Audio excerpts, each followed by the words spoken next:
At a blessed day mga kaibigan.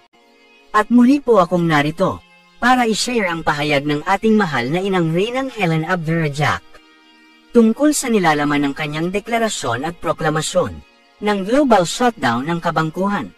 All credit po sa ating mahal na inang Reynang Helen at sa ating beloved Princess Putria Maryam Al-Jam. Global shutdown ng lahat ng banking system ay nagsimula. Anunsyo sa lahat ng pamahalaan sa ating mundo tungkol sa global shutdown ng lahat ng sistema ng pagbabangko. Ang pandaigdigang pagsasara ng lahat ng sistema ng pagbabangko nagaganap ngayon at nagsimula noong ika-10 ng Agosto taong 2024.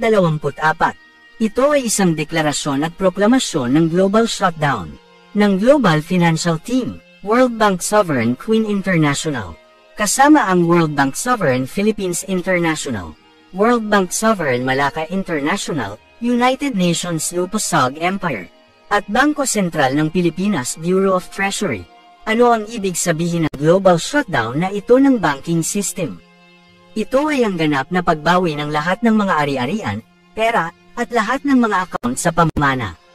Sa lahat ng mga sentral na bangko, at mga komersyal na bangko, kasama ang lahat ng international at financial agencies, magkakaroon ng kabuoang shutdown ng kuryente, tubig, at lahat ng pasilidad at riles ng tren.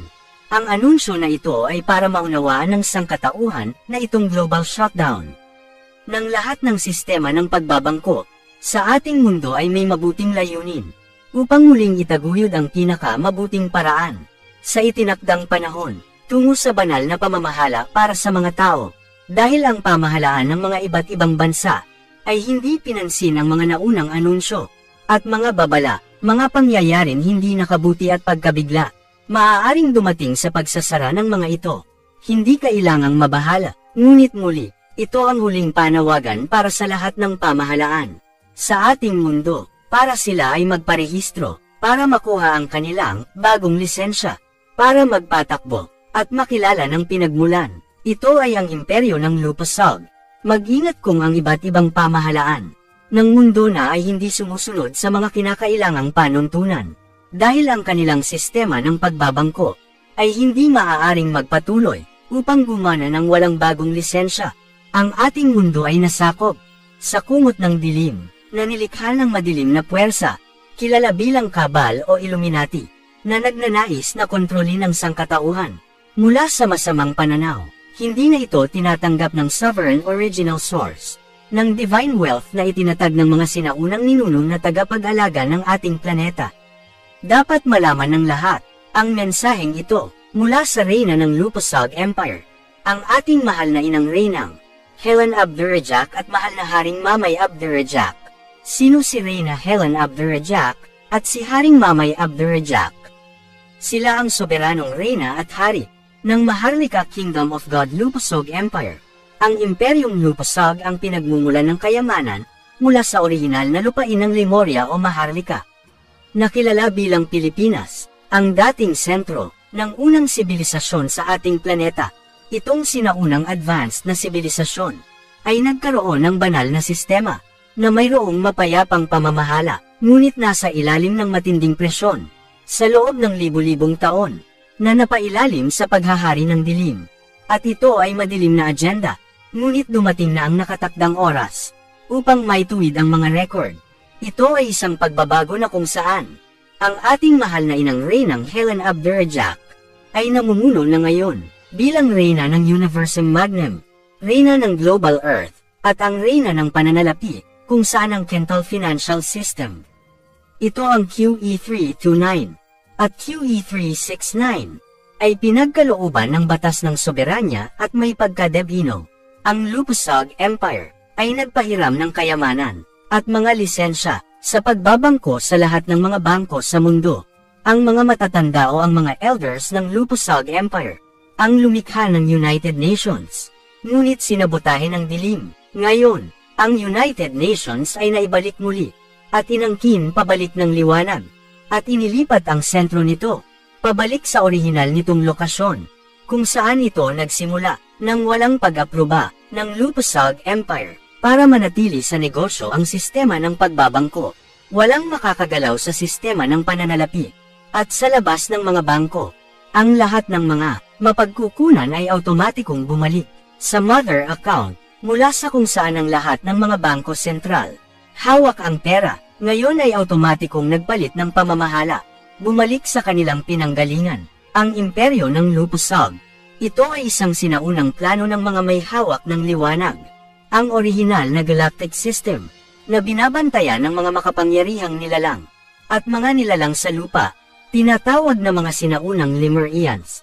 Ang digmaan sa pagitan ng madilim na puwersa, at ang liwanag ay isang patuloy na traumatikong kaguluhan. Sa loob ng libu-libong taon sa ating mundo, ngunit ang mga sinaunang nilalang ay hindi nakakalimutan itong cosmic mission, habang hawak pa rin nila ang sagradong kapangyarihan. Upang bantayan ang planetang ito, tahimik silang naghihintay para sa mga cosmic sign ng panahon para sumulong ang sangkatauhan sa mas mataas na level ng frequency. At ang oras na ito ay ngayon. Ang mga pinuno ng kadiliman ay kailangang sumuko ngayon sa liwanag. Nagkaroon sila ng pagkakataong mamuno, ngunit ang kanilang oras ay natapos na. Hindi na sila binigyan ng kapangyarihang magpatuloy sa kanilang pamumuno sa ating planeta. Sa makatuwid, ipinapayo para sa mga nagnanais upang manatili sa ating planeta, upang baguhin ang kanilang mga lumang paraan. Sa pagpasok natin sa kapanahunan ng liwanag at katotohanan, lahat ay pinapayuhan na manatiling kalmado. Magkakaroon ng tulong na ibinigay ng bagong United Nations of Lupusag Empire habang nagaganap ang paglipat na ito.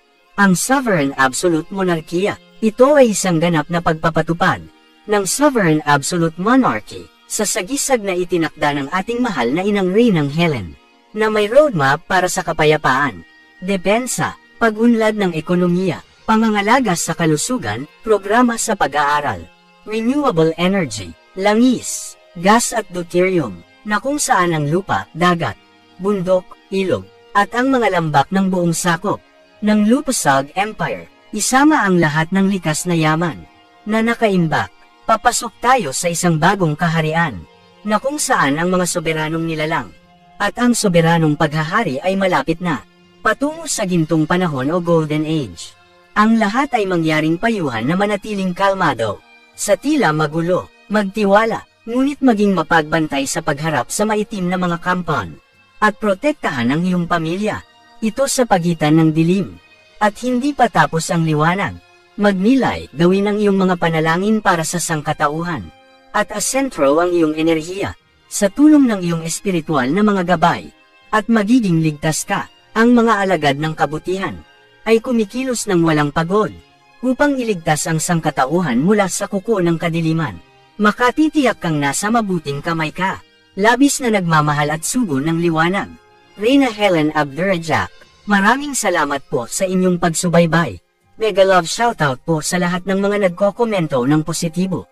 Please like the video to support, at inyo pong i-share sa inyong social media communities. At kindly subscribe kung kayo po ay bago sa aking YouTube channel. God bless.